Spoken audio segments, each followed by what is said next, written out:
DD किसान, बदलते भारत की शान।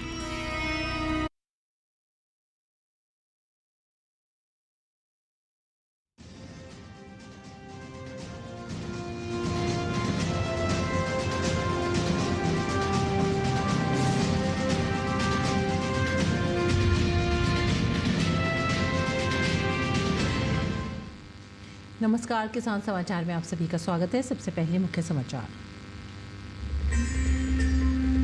उत्तर प्रदेश के मुख्यमंत्री योगी आदित्यनाथ ने बेमौसम बारिश, आंधी तूफान और आकाशीय बिजली से क्षतिग्रस्त फसलों का मौके पर जाकर सर्वे कर 24 घंटे में मुआवजा देने के दिए निर्देश।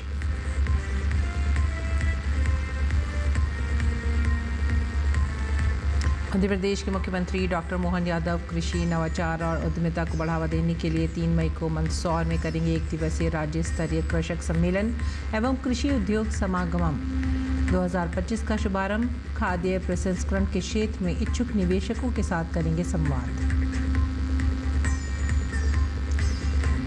छत्तीसगढ़ सरकार ने किसानों के हित में लिया बड़ा फैसला। मुख्यमंत्री विष्णुदेव साय ने कृषक उन्नति योजना में संशोधन को दी मंजूरी। बटाई, लीज और डुबान क्षेत्र पर खेती करने वाले किसानों को मिलेगा कृषक उन्नति योजना का लाभ। दिल्ली एनसीआर का बदला मौसम, सुबह सुबह आंधी तूफान के साथ बारिश। मौसम विभाग ने जारी किया तूफान और ओलावृष्टि का अलर्ट। उत्तर प्रदेश, हरियाणा और राजस्थान में भी बदला मौसम।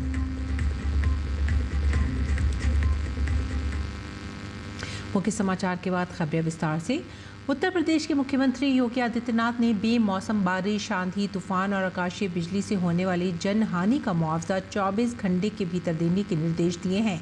साथ ही मुख्यमंत्री योगी ने प्रभावित जिलों के जिला अधिकारियों को मौके पर जाकर क्षतिग्रस्त फसलों का सर्वे कर 24 घंटे में मुआवजा देने के भी निर्देश दिए हैं ताकि प्रभावितों को राहत प्रदान की जा सके। उल्लेखनीय है कि उत्तर प्रदेश के कुछ जिलों में गुरुवार को अचानक मौसम ने करवट ली। इससे गोरखपुर, बस्ती समेत कई जिलों में तेज आंधी तूफान, बारिश के साथ आकाशीय बिजली भी गिरी। इससे यहां के किसानों की फसलों को नुकसान होने के साथ साथ जनहानि भी हुई है। गोरखपुर और बस्ती में आकाशीय बिजली की चपेट में आने से 4 लोगों की मृत्यु हो गई। मुख्यमंत्री योगी ने पीड़ित परिवार के प्रति अपनी शोक संवेदनाएं व्यक्त करते हुए पीड़ित परिवार को सहायता राशि देने के निर्देश दिए हैं।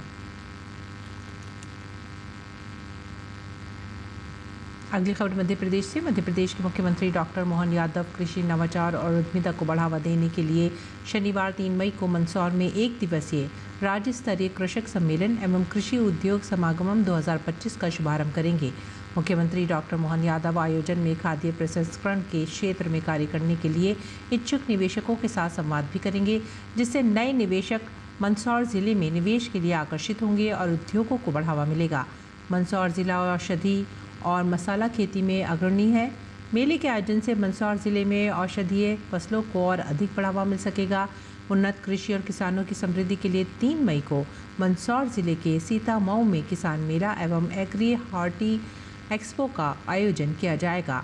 किसान मेले में किसानों को उन्नत तकनीकों, बीज, आधुनिक कृषि उपकरणों, शासन की योजनाओं एवं कृषि प्रबंधन की विस्तार से जानकारी दी जाएगी। कार्यक्रम में आधुनिक कृषि यंत्रों, नवीनतम बीजों, संरक्षित खेती, प्राकृतिक कृषि, मत्स्य पालन, खाद्य प्रसंस्करण एवं जैविक उत्पादों का प्रदर्शन किया जाएगा। साथ ही कृषि आधारित उद्योगों, एफपीओ, निर्यातकों हेतु संगोष्ठी एवं नेटवर्किंग सत्र आयोजित होंगे। छत्तीसगढ़ मुख्यमंत्री विष्णुदेव साय की अध्यक्षता में हुई कैबिनेट की बैठक में कृषक उन्नति योजना में संशोधन को मंजूरी दे दी गई है। किसानों के हित में छत्तीसगढ़ सरकार ने ये बड़ा फैसला लिया है। राज्य में किसानों के लिए चलाई जा रही कृषक उन्नति योजना का लाभ बटाई, लीज और डुबान क्षेत्र पर खेती करने वाले किसानों को मिलेगा। कैबिनेट की मंजूरी के बाद अब राज्य के रेगा, बटाई, लीज और डुबान क्षेत्र पर खेती करने वाले किसानों को भी कृषक उन्नति योजना के तहत अनुदान दिया जाएगा। छत्तीसगढ़ राज्य बीज एवं कृषक विकास निगम लिमिटेड के माध्यम से धान या धान बीज का उपार्जन किया गया है, उन्हें भी आदान सहायता राशि दी जाएगी।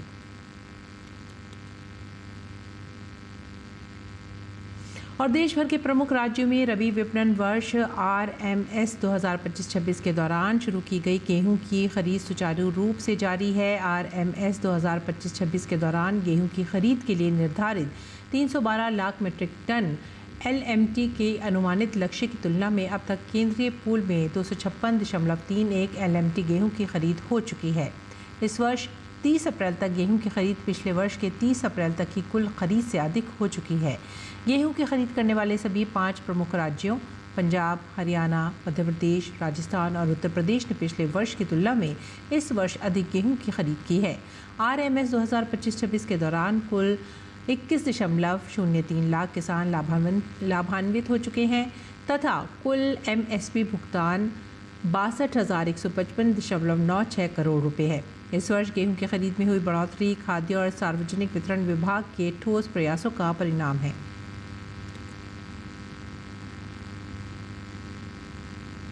मध्य प्रदेश में जिला अशोकनगर के गेहूं केंद्रों वेयरहाउस के कलेक्टर आदित्य सिंह ने गुरुवार को औचक निरीक्षण किया और खुले में पड़े हुए गेहूं पर नाराजगी जताई।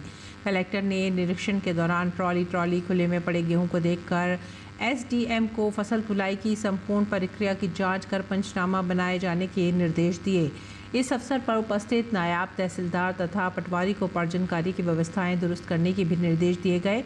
निरीक्षण के दौरान उन्होंने किसानों की संख्या एवं गेहूं खरीदी के बारे में जानकारी ली। इस संबंध में उन्हें बताया कि इस समिति में 172 किसानों द्वारा स्लॉट बुकिंग कराई गई है। अभी तक 20,509 क्विंटल गेहूं की खरीद की जा चुकी है।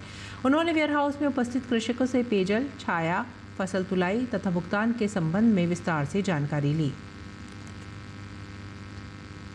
बात करेंगे तरबूज की। बिहार के रोहतास जिले के युवा किसान मिथिलेश कुमार और ज्योति प्रकाश 12 बीघा में तरबूज की खेती करके अन्य किसानों के लिए प्रेरणादायक बने हुए हैं। तरबूज की खेती लाभ का सौदा साबित हो रही है और दूसरे किसान भी इनसे सीख लेकर तरबूज की खेती करने लगे हैं। पेश है ये रिपोर्ट। पीएम नरेंद्र मोदी के नेतृत्व वाली सरकार खेती को फायदेमंद बनाते हुए रोजगार का एक अहम केंद्र बनाने में लगी है। किसानों की आमदनी बढ़ाने की बात पीएम नरेंद्र मोदी ने कई मंच से कही है। इसके लिए कई तरह की योजनाएं चला रही है सरकार, ताकि देश के किसानों को सबल बनाया जा सके। प्रदेश स्तर पर भी कई योजनाएं चलाई जा रही हैं। सरकार की योजनाओं व प्रेरणा से खेती की ओर युवाओं का रुझान भी बढ़ा है। ज्ञान व आधुनिक तकनीक का उपयोग कर युवा खेतीबाड़ी के क्षेत्र में नित नए प्रयोग कर रहे हैं और पारंपरिक खेती के साथ डिमांड के अनुरूप व्यावसायिक खेती कर मुनाफा कमा रहे हैं। जिले के डेहरी प्रखंड क्षेत्र के भड़कुड़िया बाल की बंजर जमीन पर 2 युवा किसान मिथिलेश कुमार व ज्योति प्रकाश ने 12 बीघे में तरबूज व खरबूज की खेती की है। खेती में आधुनिक तकनीक का उपयोग कर अच्छी फसल तैयार कर मिसाल पेश कर रहे हैं। वहीं घाटे का सौदा मानकर खेती से दूर भागने वाले निराश किसानों को नई सोच के साथ काम करने के लिए ऊर्जा दे रहे हैं। 3 महीने का फसल है और मार्केट में कम समय में ज़्यादा मुनाफा है, तो इसलिए हम लोग इस पे थोड़ा सा यूट्यूब पे सर्च मारे, कुछ किसान भाइयों से मिले और मिलने के बाद हम लोग को लगा कि किया जा सकता है, तो हम लोग इसमें अपने ज़मीनी स्तर पर इस पर लगे हुए हम लोग। पहला चीज़ तो लेबर कॉस्ट कम आता है और दूसरी चीज़ ड्रिप के माध्यम से जो सिंचाई हो रही है तो वो पानी का जो मेंटेनेंस है 20 दिन 25 दिन तक मेंटेन किया रहता है।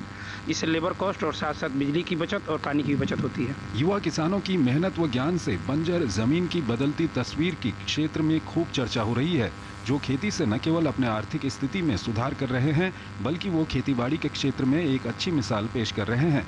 युवा किसान ज्योति प्रकाश बताते हैं कि कृषि प्रधान देश के लोग खेती से दूर जाने लगेंगे तो खाने को नहीं मिलेगा, बेरोजगारी और बढ़ जाएगी। इसे देखते हुए सरकार भी किसानों की आमदनी बढ़ाने के लिए कई योजनाएं चला रही है। इसका लाभ उठाकर खेती को रोजगार के रूप में करने की जरूरत है। ऐसे में तकनीक और ज्ञान का प्रयोग खेती में कर रहे हैं ताकि इससे मुनाफा कमाएं और लोगों को खेती के प्रति आकर्षित किया जा सके। थोड़ा सा इसमें तकनीकी का उपयोग करके और कुछ शिक्षा का उपयोग करके हम लोग अलग अलग स्रोतों से इस पर सर्च करके इस पूर्ण रूप से ऑर्गेनिक खेती करने का हम लोग प्रयास किए हैं। इसमें उर्वरक की उपयोग बहुत हम लोग कम किए हैं और प्रयास कर रहे हैं कि ऑर्गेनिक खेती करके ताकि लोगों के स्वास्थ्य पर बुरा प्रभाव न पड़े और इस तरह से लोग इसका अच्छा से सेवन करें।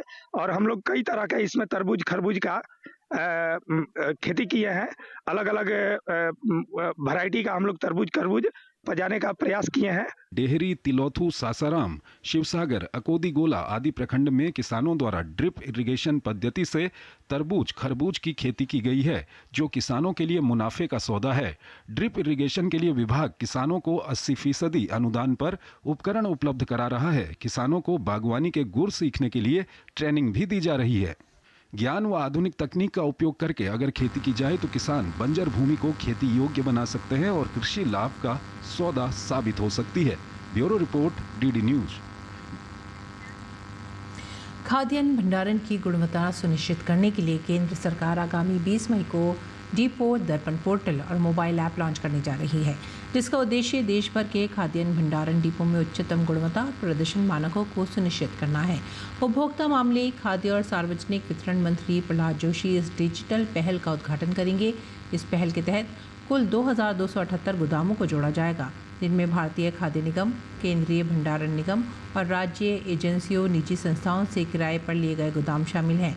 डिपो दर्पण पोर्टल के माध्यम से डिपो प्रबंधक अपने गोदाम की बुनियादी ढांचे से जुड़ी जानकारी जियो टैग के साथ अपलोड करेंगे, जिससे स्वचालित रेटिंग और सुधार के सुझाव जनरेट होंगे।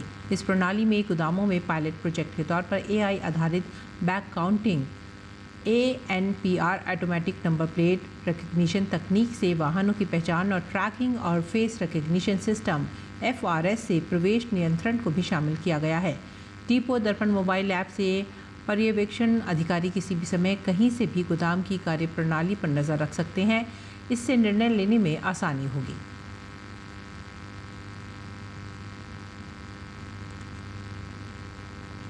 और किसानों को उन्नत किस्म के रोग रहित पौधे उपलब्ध कराने के साथ ही फसलों का उत्पादन बढ़ाने के लिए सरकार हाईटेक तकनीक से इजराइल की तर्ज पर पॉली हाउस का निर्माण कर रही है। किसान नई तकनीक से पॉली हाउस का निर्माण कर उसमें खेती कर सकेंगे। इसके लिए सरकार द्वारा किसानों को प्रशिक्षण और अनुदान दिया जा रहा है। इस कड़ी में राजस्थान के कृषि एवं औद्योगिक विभाग के शासन सचिव राजन विशाल ने बीकानेर के लुनकरणसर में स्थापित कृषि विज्ञान केंद्र, ग्राह्य प्रशिक्षण केंद्र ROCL जैतून फार्म और ग्राम सहिनवाला में उन्नत उद्यानिकी तकनीक द्वारा बनाए जा रहे हाईटेक हॉर्टिकल्चर मॉडल क्लस्टर का दौरा कर अधिकारियों को आवश्यक दिशा निर्देश दिए।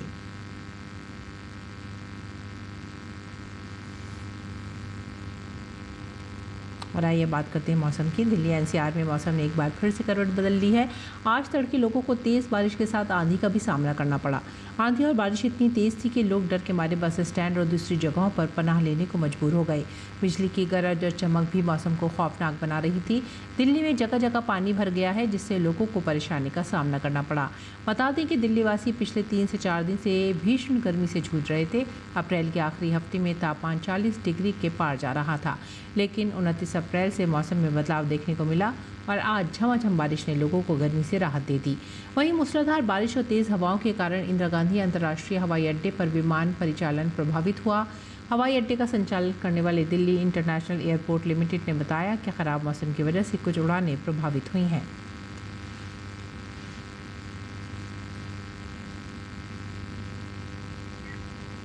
बढ़ती गर्मी में अगर लू लग जाए तो घबराने की ज़रूरत नहीं है। दिल्ली स्थित RML अस्पताल में हीट स्ट्रोक यूनिट की सेवा शुरू कर दी गई है। RML अस्पताल में शुरू की गई 2 बिस्तरों के हीट स्ट्रोक यूनिट में 2 इमरजेंसी कूलिंग टब की भी व्यवस्था है। कैसे लू लगे मरीजों का इलाज होगा, इस पर RML अस्पताल के इमरजेंसी विभाग के प्रमुख डॉक्टर अमलेंदु यादव से खास बातचीत की हमारे संवाददाता नितेंद्र सिंह ने। हीट स्ट्रोक के बढ़ते मामले को देखते हुए RML अस्पताल में हीट स्ट्रोक यूनिट बना है और कैसे ये काम करता है और कैसे मरीज जब यहाँ पर आएंगे तो उनका इलाज होगा, इस पर बात करने के लिए हमारे साथ RML के इमरजेंसी के प्रमुख डॉक्टर अमलेंदु हैं। जो क्लाइमेट चेंज है और जो लगातार टेम्परेचर्स हर साल टेम्परेचर बढ़ता जा रहा है, उसी को मद्देनज़र रखते हुए लास्ट ईयर हमने ये हीट स्ट्रोक यूनिट तैयार किया था। हीट स्ट्रोक का पेशेंट जैसे ही इमरजेंसी में आता है उसको इमीडिएटली यहाँ पे रश किया जाता है। जैसे कि आप ये देख रहे हैं, ये एक टब है, ये एक नॉर्मल टब है। इसमें जो वाटर का फ़्लो है इतना फास्ट है कि 1 से 1.5 मिनट के अंदर ये पूरा टब भर जाता है और इसमें करीब हमें 50 kg बर्फ़ की ज़रूरत पड़ती है, जो वो हमारी आइस मेकिंग मशीन है। ये आइस मेकिंग मशीन की जो कैपेसिटी है 250 से 300 kg बर्फ़ पर डे बनती है। जब हम ये 50 kg बर्फ़ इसमें डाल देते हैं तो इसका लेवल करीब यहाँ तक आ जाता है और इसका टेम्परेचर 1 से 5 डिग्री हो जाता है, जो एक आइडियल टेम्परेचर है। फास्टेस्ट वे तरीका है बॉडी को का टेम्परेचर नॉर्मल लाने के लिए। जैसे ही पेशेंट आता है उस पेशेंट्स को हम एक्सपोज कर देते हैं, सारे कपड़े उसके हटा देते हैं। कपड़े हटाने के बाद उसमें ये मॉनिटर है हमारा, इसमें हम बीपी, ईसीजी, रेस्पिरेशंस, टेम्परेचर सब रिकॉर्ड लगाते हैं। उसके बाद उस पेशेंट्स को इस टब में रखा जाता है और मॉनिटरिंग साथ में रखी जाती है। पेशेंट्स की कंटिन्यूस मॉनिटरिंग, आईसीयू में जैसी मॉनिटरिंग, जिस लेवल में मॉनिटरिंग आईसीयू लेवल की होती है, वो मॉनिटरिंग यहाँ पे चल रही होती है। और टेम्परेचर नॉर्मल आने में 20 से 25 मिनट में टेम्परेचर नॉर्मल आ जाता है। इसमें हमारे 80% पेशेंट्स जो होते हैं उनको सांस की नली डल चुकी होती है। फिर उस पेशेंट्स को निकाल के टॉवल से सुखाया जाता है। और अगर वेंटिलेटर की ज़रूरत पड़े तो अगर हम उस तरफ देखेंगे तो हमारे पास वो वेंटिलेटर्स का प्रोविज़न है, ये वेंटिलेटर्स का प्रोविज़न है और ये बेड है। बट जब हमारे पास पेशेंट फुटफॉल बहुत ज़्यादा हो जाता है तो यहाँ से ही पेशेंट्स को आगे या तो वार्ड में या आईसीयू में भेज दिया जाता है। एक बार में कितने मरीज को ले सकते हैं? हम यहाँ पे at a time 2 patients treat कर सकते हैं। इस तरीके से देखिए आरएमएल अस्पताल में हीट स्ट्रोक से जो लोग प्रभावित होते हैं, जिनको लू लग जाता है, उनका इलाज यहाँ पर स्पेशल क्लिनिक में किया जाता है। कैमरामैन अरमान के साथ Nitendra Singh, DD news, RML hospital, नई दिल्ली। और आइए अब बात करते हैं मौसमी खेती की। किसान इस मौसम में कैसे रखें अपनी खेती का ख्याल, देखते हैं।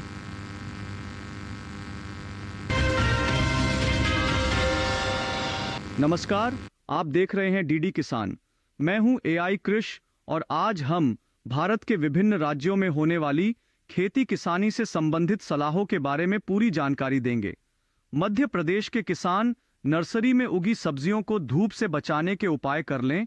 साथ ही यहाँ के किसान मूंग, मक्का, सब्जियों और चारा फसलों की समय पर आवश्यकता अनुसार सिंचाई करें। महाराष्ट्र के कोंकण में किसान धान की पकी फसलों की कटाई का काम कर लें।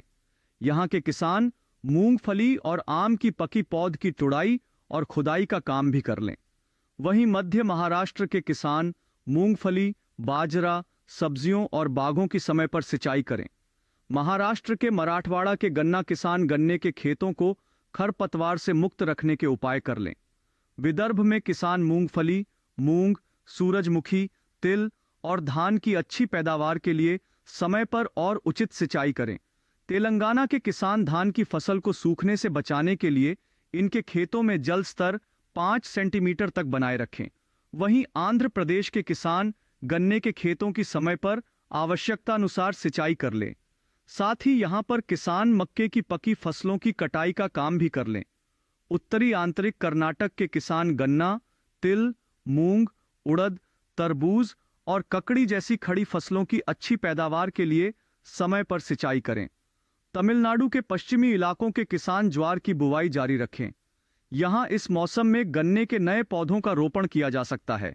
साथ ही यहां के किसान केले के पौधों से फलों को गिरने से रोकने के उपाय भी कर लें।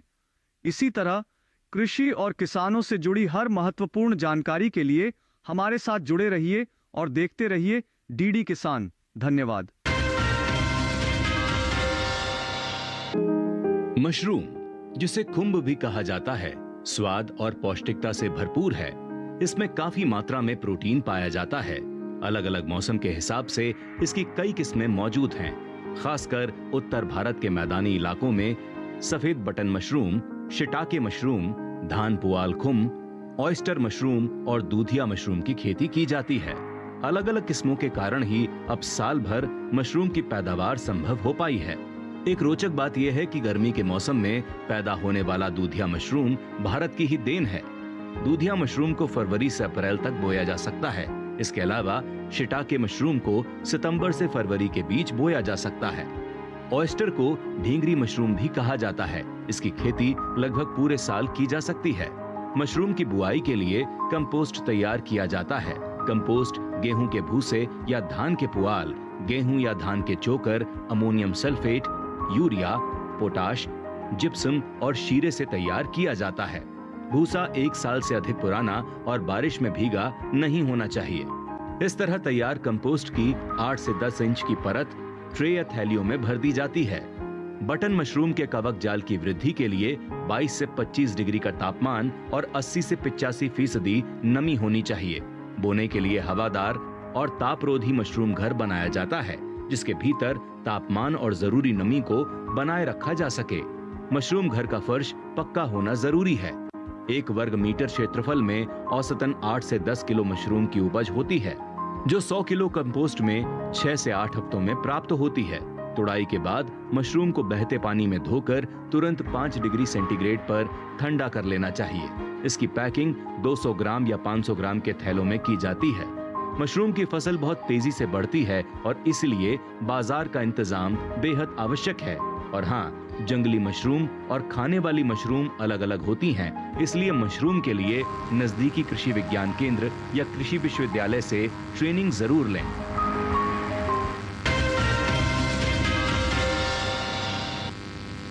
और आइए अब जानते हैं मंडी भाव।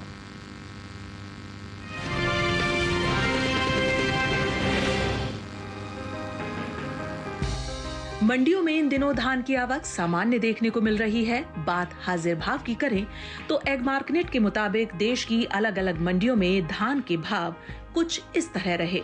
उत्तर प्रदेश की लखीमपुर मंडी में 30 अप्रैल को सामान्य क्वालिटी का धान का भाव रहा 2210 रुपए। 1 मई को इसकी कीमत में 40 रुपए की गिरावट दर्ज की गई, जिसके बाद धान का भाव हो गया 2170 रुपए। हालांकि राज्य की ही लालगंज मंडी में इस दौरान 30 अप्रैल को सामान्य धान का दाम था 2310 रुपए। 1 मई को इसके सौदों में कोई बदलाव नहीं हुआ और धान का भाव 2310 रुपए पर बना रहा। इसी तरह नानपारा मंडी में बीते बुधवार धान का भाव रहा 1950 रुपए। गुरुवार को इसके सौदे बिना किसी घटत बढ़त के 1950 रुपए पर हुए। पश्चिम बंगाल की बीरभूम मंडी में धान के भाव को देखें तो यहाँ 30 अप्रैल को धान की कीमत रही 2320 रुपए। 1 मई को इसकी कीमत में कोई फेरबदल नहीं हुआ और भाव 2320 रुपए पर बना रहा। भारत वैश्विक बाजार में बासमती चावल का प्रमुख निर्यातक है। एपिडा की ओर से जारी ताजा आंकड़ों के मुताबिक भारत ने साल 2024 के दौरान बासमती चावल का कुल निर्यात 52,42,048 मीट्रिक टन किया है, जिसकी अमेरिकी डॉलर में कीमत 5,837 मिलियन डॉलर है। बताते चलें कि सऊदी अरब, ईरान, इराक, अमेरिका और यमन गणराज्य ऐसे राज्य हैं जिन्होंने भारतीय बासमती चावल का आयात किया है। वहीं गैर बासमती चावल के निर्यात की बात करें तो साल 2024 के दौरान भारत ने गैर बासमती चावल का निर्यात 1,11,16,000 मीट्रिक टन से ज्यादा का किया है, जिसकी अमेरिकी डॉलर में कीमत 4,470 मिलियन डॉलर है। हम आपको बता दें कि भारत ने गैर बासमती चावल का निर्यात बेनिन, गिनी, टोगो, कोटे डी आइवर और वियतनाम को किया है। बात धान की पैदावार की करें तो घरेलू स्तर पर इस साल धान की कुल पैदावार में कमी देखने को मिल सकती है। हाल ही में कृषि मंत्रालय की ओर से दूसरे अग्रिम अनुमान को जारी किया गया है, जिसके मुताबिक देश में कुल धान की उपज साल 2024-25 के दौरान 1,364,37,000 टन होने का अनुमान जताया गया है, जबकि 2023-24 के दौरान धान की उपज 1,378,25,000 टन रही थी।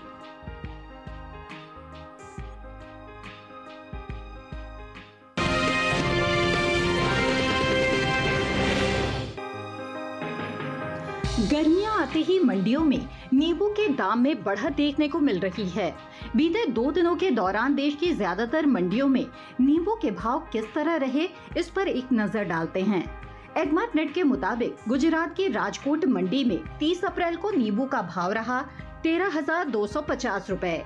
1 मई को इसके भाव में 2,000 रुपए की भारी गिरावट देखने को मिली, जिसके बाद नींबू का भाव हो गया 11,250 रुपए। हालांकि हिमाचल प्रदेश की कांगड़ा मंडी में इस दौरान नींबू के भाव स्थिर रहे। यहां 30 अप्रैल को नींबू की कीमत रही 12,000 रुपए। 1 मई को इसके सौदे बिना किसी बदलाव के 12,000 रुपए पर बने रहे। वहीं जम्मू कश्मीर की नरवाल मंडी में 30 अप्रैल को नींबू 9,750 रुपए पर बिका। 1 मई को इसकी कीमत में 750 रुपए की मजबूती आई, जिसके बाद भाव हो गया 10,500 रुपए। पंजाब की लुधियाना मंडी में नींबू के भाव को देखें तो यहाँ बीते बुधवार नींबू की कीमत रही 5,500 रुपए। गुरुवार को इसके सौदों में कोई फेरबदल नहीं हुआ और भाव 5,500 रुपए पर बना रहा। बात सब्जियों की पैदावार की करें तो राष्ट्रीय बागवानी बोर्ड की ओर से जारी दूसरे अग्रिम अनुमान के मुताबिक साल 2024 में कुल ताज़ा सब्जियों की पैदावार 204.96 लाख मीट्रिक टन हुई है। वहीं निर्यात पर नजर डालें तो एपीडा की ओर से हाल ही में जारी ताज़ा आंकड़ों के मुताबिक भारत ने ताज़ा सब्जियों का तकरीबन 828.26 मिलियन अमेरिकी डॉलर की कीमत का निर्यात किया है।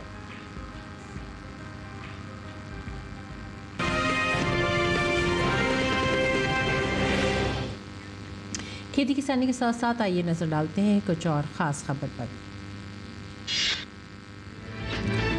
प्रधानमंत्री नरेंद्र मोदी ने आज केरल के तिरुवनंतपुरम में देश के पहले अर्ध स्वचालित विजिन्नजम अंतर्राष्ट्रीय बंदरगाह का लोकार्पण किया। उन्होंने बंदरगाह के संचालन भवन का दौरा किया और नियंत्रण प्रणालियों का अवलोकन किया। विजिन्नजम बंदरगाह के पहले चरण का निर्माण पिछले साल दिसंबर में पूरा हो गया था। बंदरगाह केरल की महत्वपूर्ण परियोजनाओं में से एक है और लगभग 3 दशकों से इसकी प्रतीक्षा की जा रही थी। अटारी बॉर्डर पर आज फिर से पाकिस्तानी नागरिकों के इमिग्रेशन की प्रक्रिया शुरू हो चुकी है। 1 मई को पाकिस्तान ने गेट नहीं खोला था, जिसके कारण पाक नागरिकों को डिपोर्ट नहीं किया जा सका था।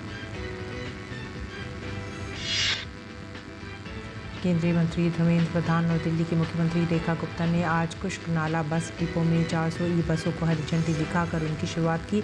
हर बस में 23 लोगों के बैठने और 15 लोगों के खड़े होने के लिए जगह है। दिल्ली में कैबिनेट मंत्री प्रवीण साहिब सिंह ने बारिश के दौरान कई जगह जाकर स्थिति का जायजा लिया। उन्होंने सोशल मीडिया पर वीडियो साझा करते हुए बताया कि बेमौसम रिकॉर्ड बारिश से दिल्ली में कई जगह कुछ मात्रा में पानी रुका। उन्होंने बताया कि मानसून देखते हुए नालों की सफाई लगातार कराई जा रही है। यूपी के शाहजहांपुर में भारतीय वायुसेना गंगा एक्सप्रेसवे पर अपना दमखम दिखा रही है। 3.5 किलोमीटर लंबी हवाई पट्टी पर मिराज, राफेल और जगुआर फाइटर प्लेन उतर रहे हैं। एयर शो में दिन और रात के फेज होंगे। इसमें लो फ्लाइट पास्ट, लैंडिंग और टेक ऑफ की प्रैक्टिस की जा रही है। केंद्रीय मंत्री प्रताप राव जाधव ने नासिक में अंतर्राष्ट्रीय योग दिवस IDY 2025 के 10 प्रमुख आयोजनों में से एक योग संगम के पोर्टल का शुभारंभ किया। ये एक अभिनव पहल है जिसके माध्यम से 21 जून 2025 को देश भर के 1 लाख से अधिक अलग अलग स्थानों पर एक साथ समन्वित सामूहिक योग प्रदर्शन CYP आयोजित करने के लिए रजिस्ट्रेशन किया जा सकेगा। विश्व प्रसिद्ध ज्योतिर्लिंग बाबा केदारनाथ के कपाट ग्रीष्मकाल के 6 माह के लिए खुल गए हैं। कपाट खुलने के अवसर पर सूबे के मुख्यमंत्री पुष्कर धामी और केदारनाथ की विधायक आशा नोटियाल भी उपस्थित रहीं। इस विशेष अवसर के लिए केदारनाथ धाम को 108 क्विंटल फूलों से भव्य रूप से सजाया गया। इसी के साथ ही आप हमारी पूरी टीम को दीजिए इजाज़त। नमस्कार।